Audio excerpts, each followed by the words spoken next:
Hey everyone, welcome to another episode of Bible Talk, the place where we connect the Bible and everyday life. I'm your host, Keith Farron, your Bible coach, and my guest today is Bryan Appelt of the Bible Effect. It's a ministry of YWAM, Youth with a Mission, and Bryan has been teaching in their school, attended their school when he was 19. He's now almost 30 years later, he has been teaching in their schools. And several years ago, he and some of the people that he's worked with at YWAM started the Bible Effect, a ministry that creates video overviews of the context of books of the Bibles, as well as videos that deal with some of the hard questions in Scripture.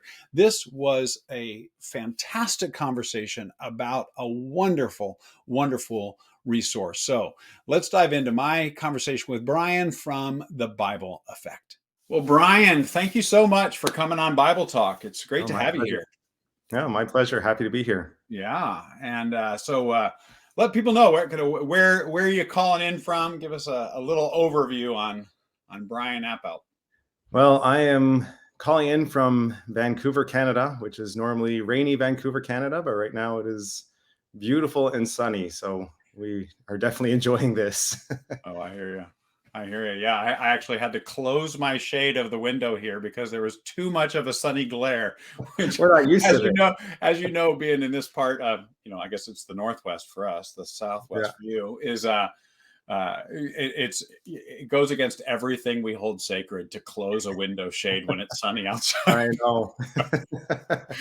All right. Well, I just, you and I have just met. I just came across the Bible Effect a month or so ago, and am just blown away at the quantity of resources, the quality of it, and was so excited to introduce you to kind of my community and kind of get even more of the word out.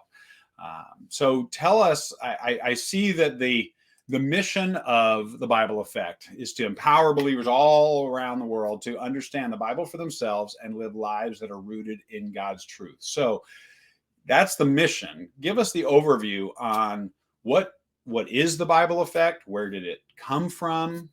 How long has it been around? Tell us the Bible Effect story. Well, to tell the Bible Effect story, I need to back up a little bit. Okay. And so I'm with YWAM, and so my ministry that was 5 of us that are a part of it. We are all with YWAM in various locations, but actually at one time we were all together in Kona, Hawaii, and it's where we all met. And but it didn't start there. This was something that I had been kind of holding on to in some form for quite some time. But in Hawaii, I was a part of a school of biblical studies. So a school of biblical studies is one of YWAM's Bible schools, and it's a 9-month inductive Bible school. So what we do in the school is we teach people how to study the Bible inductively, and then we take them through the whole Bible. So they actually study every passage of every book through the entire Bible over 9 months. And they do these charts with observation, interpretation, application, and it's all their own work. But part of it is we're teaching how to study the Bible in context. And one of the things that really blows people away, I knew it blew me away when I was a student in that same school, was the historical context. That there's a historical world surrounding each of these books. Mm-hmm. When I was 19, before I had done the school, coming in, I just assumed that these books were just all gathered together, and someone decided, here's the Bible, and just put it all together. And so understanding that there's this world behind each book just opened them up in a new way that I hadn't really experienced before. And so that really impacted me. I know it's impacted many of our students over the years that I've been a part of that school.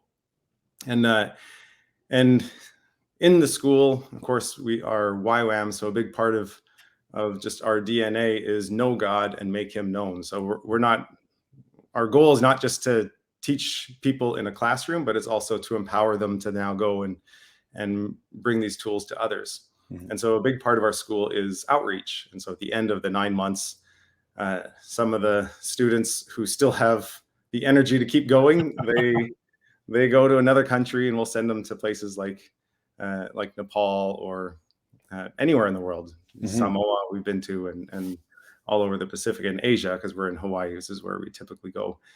And so in teaching inductive Bible studies, whether it's on outreach or even just in local churches or to other interested people, there would often be this similar response as we teach people how to, just basic interpretations or basic observations, interpretations, application. But when they saw this historical context, people, wow, I had no idea. Right. And often we'd start with like a Philemon or something simple. And there's so much richness that is unlocked in that book just from understanding this historical background, this historical context. And I would almost anticipate this question that I would get almost every time. Mm-hmm. And someone would say, oh, wow, this is really great. I'm amazed how much we get out of it just with this historical context. And they might say something like, oh, we're studying Ephesians in my Bible study, or I'm personally going through Galatians or something. And how do I find the same content? Right. And I never liked the answer. The answer was always unsatisfactory because the content is there. It's just not easy to get. Mm-hmm. You sometimes before a book of the Bible, maybe a study Bible or something, there's a few paragraphs written about a historical background, and that's great. Mm-hmm. If you, for the hardcore, they could buy a commentary and read the first 40 or 60 or 100 pages Right. of the commentary, and that's great. They'll get a lot of information there. And others, and of course, we could find a lot in Bible dictionaries, but a lot of it is spread out. A lot of the more in-depth commentaries are written more for someone who's doing serious study, or even a scholar audience, which is not what most people are wanting to do when they're just wanting to spend time in Ephesians. So, not to mention that all of these things cost money, and Right. and that's the other thing that makes it prohibitive. And then, if we're on outreach in a Nepal or in Samoa, it usually doesn't exist in other languages, or at least not very much. Right. And so that was always unsatisfactory. People would ask that question, and I'd say, well, it's, some of it is there. You can look online, but I know online there's good stuff and there's bad stuff, and Right. and it's hard to sift through. So that was just always a unsatisfactory answer, and I left it for years, not really knowing what to do about it, not really thinking I had anything to do with it, and then eventually, as in the earlier days of YouTube, Mm-hmm. I haven't been doing it this long, when explainer videos first started coming out, and I think, oh, that'd be great if someone did this with the Bible. If some of the early Right. ones, they were like, the little hand-drawn pencil thing. Right. Fast forward. And I was like, oh, it'd be really cool if someone did this in the Bible. And I thought, maybe one day. And then it was shortly after that the Bible Project came out, and Mm-hmm. they started doing their videos. And that's great. Someone's doing something with the Bible. They clearly know what they're doing, and they have the animation skill. I don't. Right. I'm not at all. My daughter, who's 7, she's already a better drawer than me. So you and I are preaching the same sermon, man. Yeah, I think she surpassed me a while ago. So I thought, oh, okay, that's great. These guys are doing it, but there's still that historical context that I kept having those people's questions in my mind, and that would never go away. And I started thinking, okay, well, maybe there is something to this. And yet I would continue to be running these schools year after year after year. And I couldn't really do much while I was running these schools. So finally, it was with the encouragement of my wife. She said, you've been talking about this long enough. It's either time to just do something about it or just shut up. All right. Which is really what I needed. I was gonna say, I think you and I must have married sisters. So yeah. Yeah, perhaps. We'll have to come down to Seattle, and I'm sure we'll have good times. Yeah, for sure. But so we started pulling on this thread. Actually drove down to Portland and met with the guys from the Bible Project just to understand what this process really entails. Oh, that's great. And it entailed a lot more than really I anticipated. But thought, well, you know what? If this is God, I'll just keep pulling on this thread, and then something will come together. And if it's not God, then at least I'll lay it down and move on. Right. And so, to shorten the story somewhat, over the course of that next year, I started. So context-wise, when was this? Like when This was was all this happening? when we were kind of chewing on this idea at this point. We're in 2017, 2018. Okay. And in that range. Well, turns out that some of my close friends from when we were together in Hawaii, at that point we were already in Vancouver, they had some of the missing skills. I mean, one of them is a fantastic illustrator, Mm-hmm. and never quite appreciated how incredibly talented she really is. And Mm-hmm. I had another person that we knew in YWAM who was an animator, and that was his background, and that was something that we needed as well. And another friend who's just got a brilliant creative mind and visual communications as his background. And so we eventually, God brought us all together, and we said, okay, well, let's work on this. So eventually we made a plan to say, we're gonna try Philemon. Yeah. It's a book I can wrap my mind around. That's funny. That was my next question, is what was the first Yeah, it was Philemon.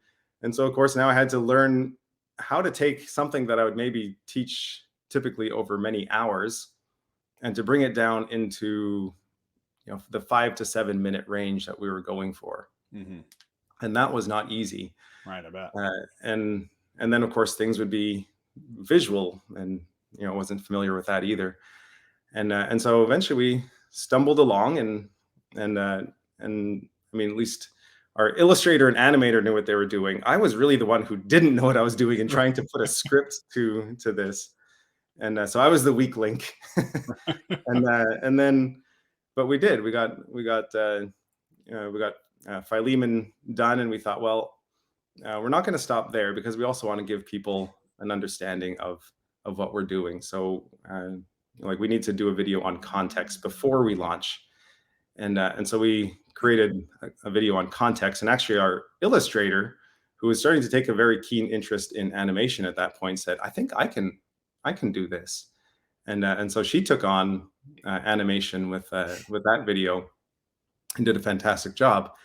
And so we said, okay, well, we want these two videos, the understanding what is context, and kind of place these books that we're going to be doing in a framework, and Philemon that demonstrates it. But then we're like, well, that's not enough, because missions is our heart. I mean, it's our DNA. I mean, we live and breathe the Great Commission, right? Especially as in YWAM, we can't get away with it, which is a great thing.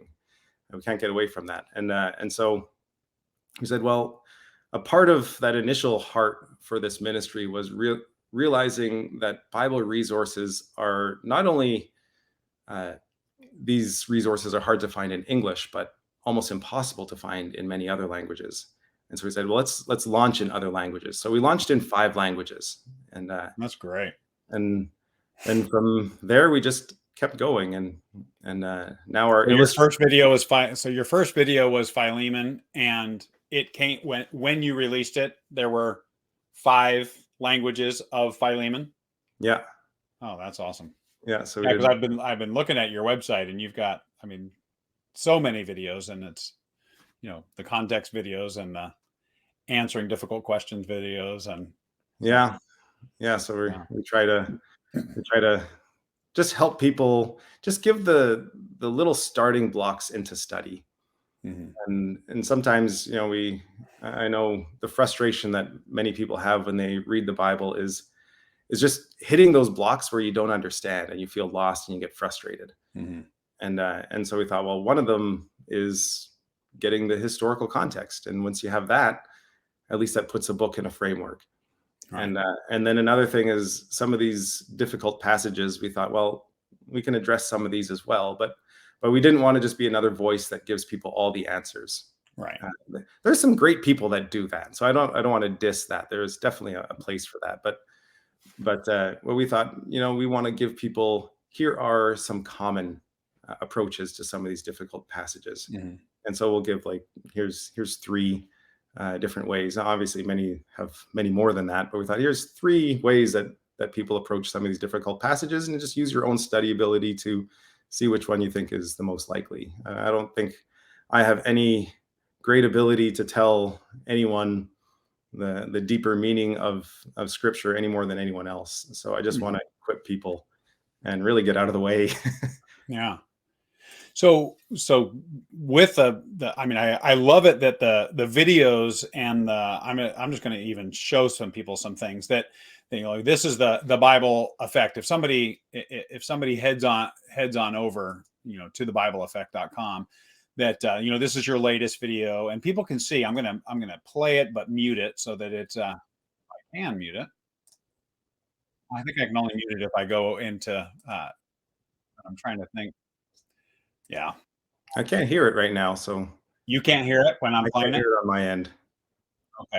I wonder if the audio is not there, but so the animation, the animation and all the things that you have on here, I just, I guess I can zip through some things just to kind of see the quality that you're talking about for sure. And then I love it that, for example, with Galatians, I love it that your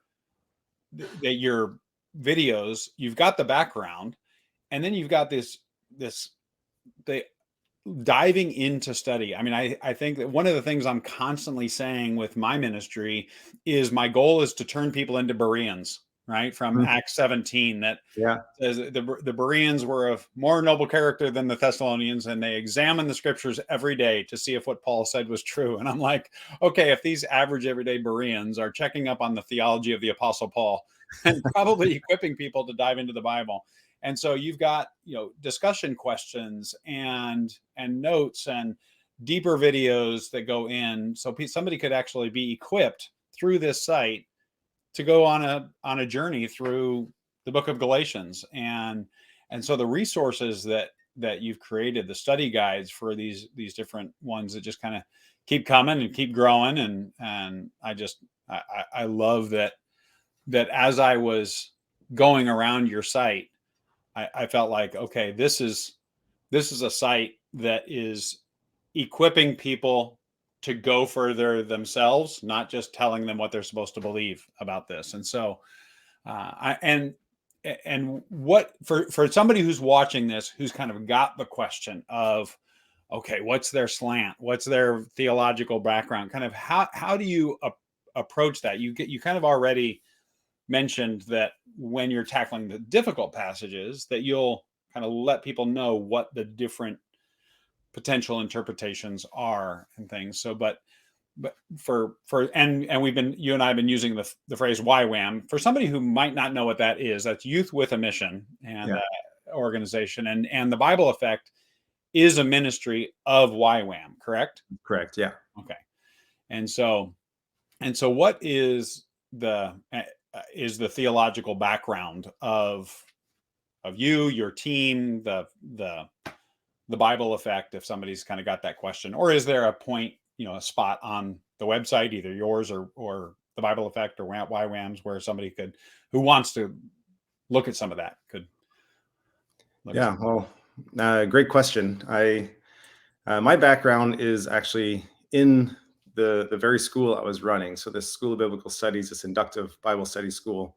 We always say we have one textbook in the School of Mhm. Biblical Studies, which is the Bible, and then of course, I mean, it's supplemented with Bible dictionaries and things like that to help us kind of get the information that we need around it, and lectures to kind of fill in some of the gaps. But our study is really just with the Bible. So that was where I started as a 19-year-old in 1996. So Okay. doing the math, that puts me at 46. Okay. So that's where I started in the school, and and then the interest kept growing from there. And so I Mhm. came back and actually came to staff.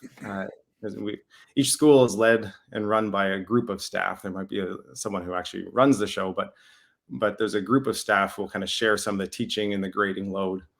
And so I came into a staff position in 2001 in Kona. not knowing that I was going to sign up for what was now looking like a lifetime of Right. doing this, I thought I might be there a couple of years and just see what happens. And so my background is really just in this school and taking it and then continuing in it and continuing Mhm. to study the books, to teach and grading and helping other students. And so that's really my background, is in school of biblical studies. And of course, now that I continue to try to supplement with as much as I can. We have another person. Her name is Stephanie, and she's also one of our content people. Mhm. And so her background started also in the School of Biblical Studies, and she taught as well for a number of years up in Turner Valley, which is near Calgary, Alberta, and then eventually came to Kona, and then she went on to Gordon Conwell Theological Seminary just near Boston, Mhm. and so she got her master's there. So she's more rounded than I am. Okay. But yeah, so really our background is mainly just in inductive Bible study, but then of course Stephanie has more in the theological studies and what she would find in seminary.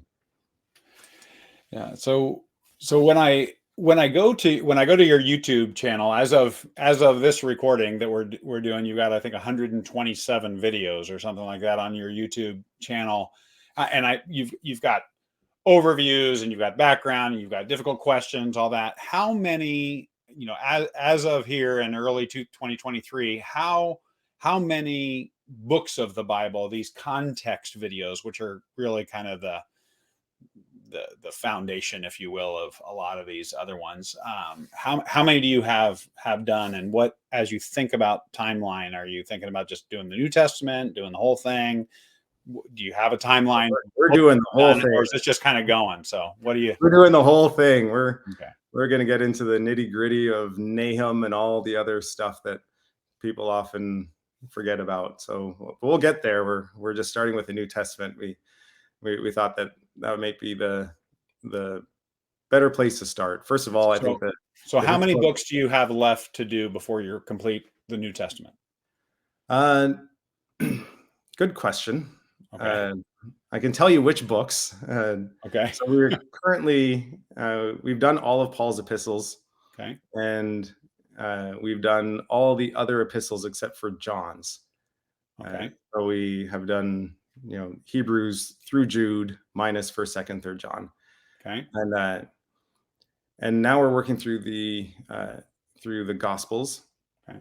So we have one video that we released that just gives a historical context of the Gospels, like uh, the people, the Jews of the first century to which Jesus was born into that Mhm. setting. So we did that historical context, and now we're going through each gospel to say, okay, well, why were they written? Okay. Matthew is very different from Mark and Luke and John and so on. So we have done Matthew.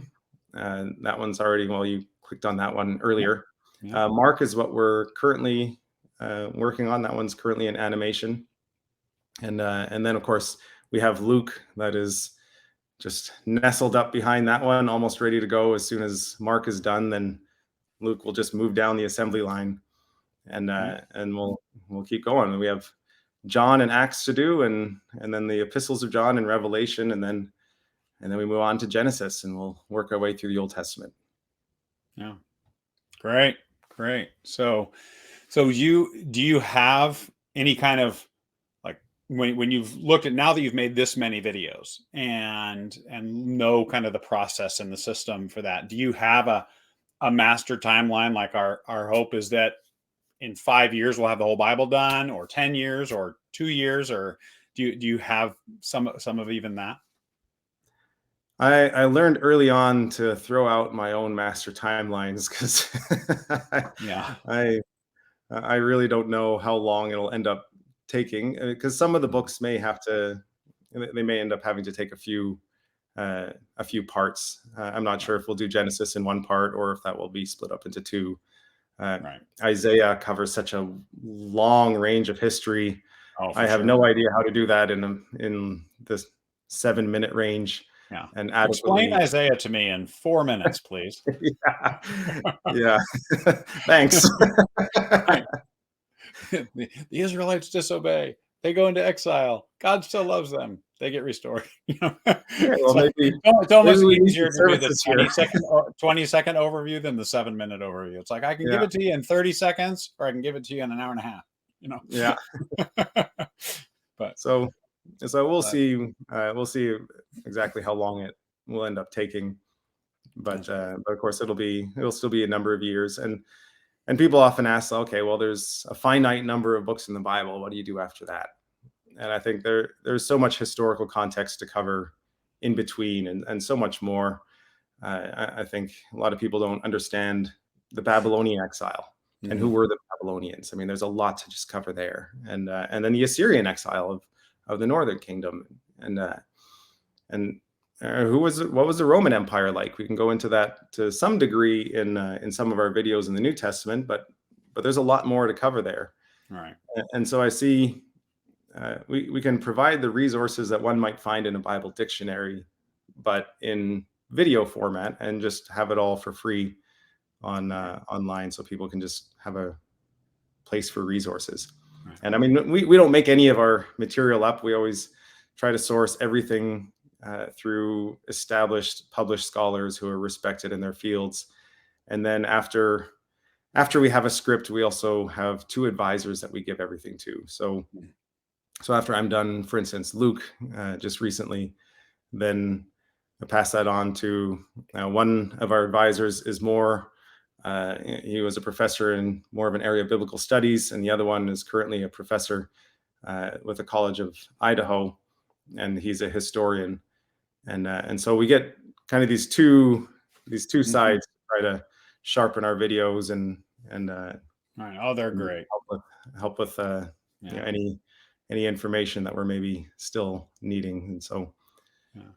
so yeah, this So, is so what we're you doing. you mentioned that you've got 5 languages. Is it still 5? I mean, are you focusing on releasing each video in 5 languages? We now have quite a few more than five. Uh, Yeah. I should have counted before. Yeah.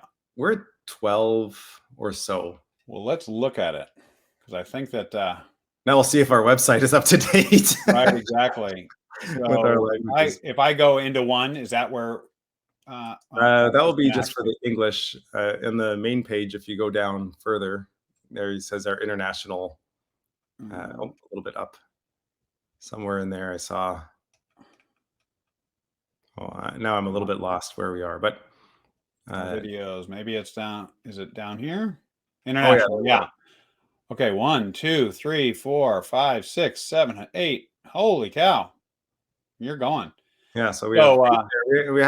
We do have a few more that we haven't just put up there, but those ones we started putting initially. We put everything on one channel, mhm. and now we are giving every language their own YouTube channel, Right. Oh, that's and great. so that it doesn't stay as cluttered that way. Right. Yeah, and your your YouTube channel is great and organized really well. I mean, it's everything is done so well, and so with the playlists of the historical background books, but then also these difficult passages and other topics and all these others. So yeah, I definitely would. I'll be recommending this to I know somebody whose first language is Portuguese, and I'm like, okay, next time I see him, I'm going to be letting Yeah. him know about this. Oh, well, thank And you. so Hopefully, it that's helps. that because I if I want to say something to him when he's confused in English or whatever, it's Google Translate and show him my phone. So Yeah. teaching him the Bible is a little more challenging, but anyhow, no, this is great. All right, well, one thing I didn't warn you about is that I love to ask people some rapid fire random questions that have nothing to do with what we've been talking about. So you up for that? Yeah, let's go for it. All right. What what is your favorite day off activity? Oh man. Uh, well, funny thing, I live in Vancouver and I can't stand the rain. So, Okay. assuming it's not raining, I don't go outside in the rain. I got Okay. spoiled in Hawaii, and then we moved to Vancouver, and it rains like 8 months. So, Right. so when it is nice, if I can be around water, uh, we'll go to a ocean beach or a lake or a river or something. But usually on a nice day, I just want to be somewhere around water, nature, something. Find a forest, something like that. Great. Great. Oh yeah. Well, I'll meet you up there. We'll do a hike up near Whistler or something like that. Oh, Um, that's would fantastic. love Yeah, to do that's that. So when you were a teenager, let's say a kid, a teenager, what was your go-to either sport or activity or hobby? What were you into when you were 15? I loved hockey. I My love for hockey exceeded my skill in hockey. But I mean, I grew up in Canada. I grew up in the prairies of Canada, and really, this is what you do. And so yeah, I only really wanted to play hockey. I had this delusion that I was going to be an NHL player, and I didn't come at all close. I mean, that was as delusional as I've ever been in my life. But at least a kid can dream. Okay. All right. So you've traveled a ton. YWAM is very international. What is a country that you have yet to go to that you can't wait to visit? Oh man, that's a hard one. Uh, I recently, actually, this last summer, I finally got Israel checked off my bucket list. So that would have been my I need to do answer that. up until last year, and really, I think I have not been to Brazil, and I just find the the diversity of the country, the beauty, really fascinating. Plus, there's lots of place for beach and Yeah. water. So I mean, it ties into that And side too. we've come full circle back to Yeah, water. and forests Hawaii, and all and of I that. So like it really ticks water, it off. and now I want to go to Brazil, and there's a beach, and there's water. So But did you surf a lot when you were in Hawaii? no, No. no, I realized early on that it was just not where I was going to spend my time. I did a little bit at the beginning, and I wasn't very good. I was about as good at surfing as I am at hockey, and so I just get pummeled by the waves and feel like I almost died. Right. And then the best surfing, you got to wake up early, and I'm like, I'm not into this whole dawn patrol thing that all the surfers are into. So Right. so yeah, I was more into the noon patrol of just going up and just hanging out on the beach. Right. Nice. Nice. Good. All right. Well, now people can find you at the Bible Effect. You're kind of all over. Obviously, the YouTube channel. Those are kind of the two big places. But you guys are on Instagram and Experience the Bible Effect and on Facebook. But it seems like this one right here, thebibleeffect.com, is the place to go. The place where I just kept.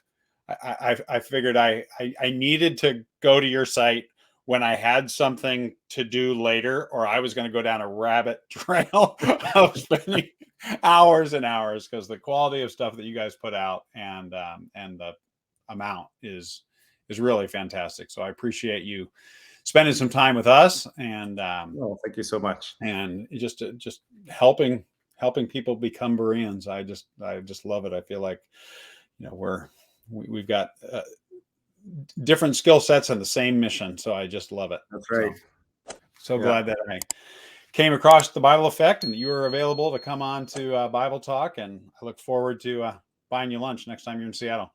sounds good. All right. All right. Well, all right, everybody. Well, that does it for this episode of Bible Talk. And we will see you next time. Bye bye.